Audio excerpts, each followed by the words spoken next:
పంచాంగం శ్రీ శోభకృతనామ సంవత్సరం దక్షిణాయనం హేమంత ఋతువు మార్గశిర మాసం కృష్ణపక్షం జ్యేష్ఠ నక్షత్రం త్రయోదశి మంగళవారం. మంత్రం ఓం గజలక్ష్మియై నమః. ఈ మంత్రాన్ని జపించడం వలన ఆర్థికంగా అభివృద్ధి, పేరు, ప్రతిష్ట, గుర్తింపు కలుగుతుంది.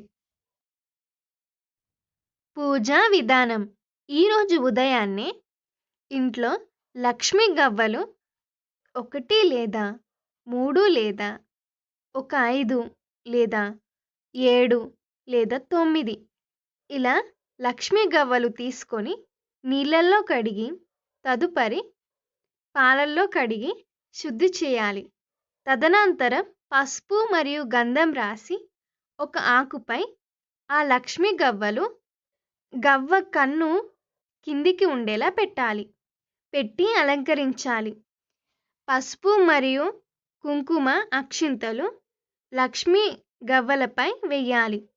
ఆ గవ్వలకి అగరబత్తి చూపించాలి. ఓం మహాలక్ష్మియై నమః అంటూ పూలు, అక్షింతలు సమర్పించాలి. అలా ఆ గవ్వల ముందు కూర్చొని కనకదార స్తోత్రం పారాయణం చెయ్యాలి. ఓం కనక దుర్గాయ నమః, ఓం కనక మహాలక్ష్మియే నమః అని పారాయణం చెయ్యాలి.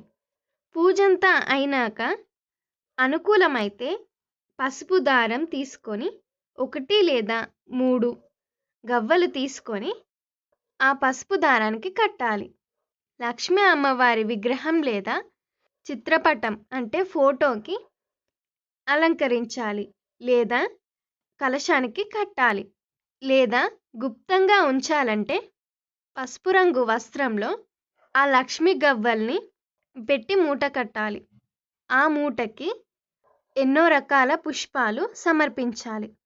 లక్ష్మీ అమ్మవారి ముందు ప్రార్థించి ఆర్థికంగా అభివృద్ధి కలగాలని, కష్టానికి తగినంత ప్రతిఫలం కలగాలని అని అనుకొని అమ్మవారి ముందు ఉసిరికాయపై దీపాలు వెలిగించాలి. ఇలా చేయడం వలన ఆర్థికంగా అభివృద్ధి కలుగుతుంది.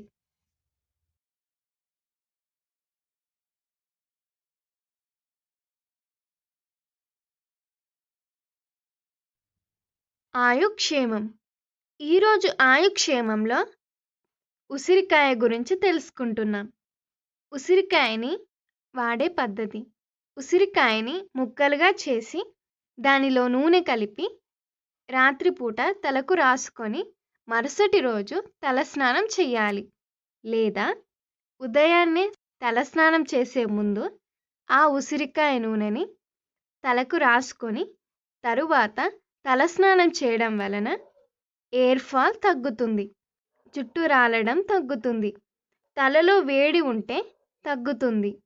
ఆ ఉసిరికాయని శరీరానికి వాడడం వలన సంవత్సరం అంతా ఆరోగ్యంగా ఉంటారు. యోగక్షేమం: ఈరోజు సాయంత్రం తలస్నానం చేసి కొన్ని పాలు తీసుకొని ఆ పాలల్లో కొద్దిగా తేనె కలిపి ఆ పాల ముందు కూర్చొని శివనామస్మరణ చేసి తదనంతరం శివ దారిద్ర్య దహన స్తోత్రం పారాయణం చెయ్యాలి. తదుపరి శివుని విగ్రహానికి లేదా శివలింగానికి అభిషేకం చెయ్యాలి. పూజంతా అయ్యాక ఆ అభిషేకం చేసిన పాలని తీసుకోవాలి. కొన్ని పాలు తీసుకొని ఇల్లంతా ప్రోక్షణ చెయ్యాలి. తదనంతరం గుమ్మంపై మరియు తులసి కోటపై ప్రోక్షణ చెయ్యాలి. తదుపరి మిగిలిన పాలని తీర్థంలాగా స్వీకరించాలి. ఇలా చేయడం వలన ఆర్థికంగా అభివృద్ధి కలుగుతుంది, అప్పుల బాధల నుండి విముక్తి కలుగుతుంది, చేసే పనిలో అభివృద్ధి చెందుతారు, చేసిన సంకల్పం సిద్ధిస్తుంది. వీడియోలు చూడడానికి మా ఛానల్ని సబ్స్క్రైబ్ చేసుకోండి. పక్కనే ఉన్న బెల్ ఐకాన్ని యాక్టివేట్ చేసుకోండి. లైక్ చేయండి, షేర్ చేయండి.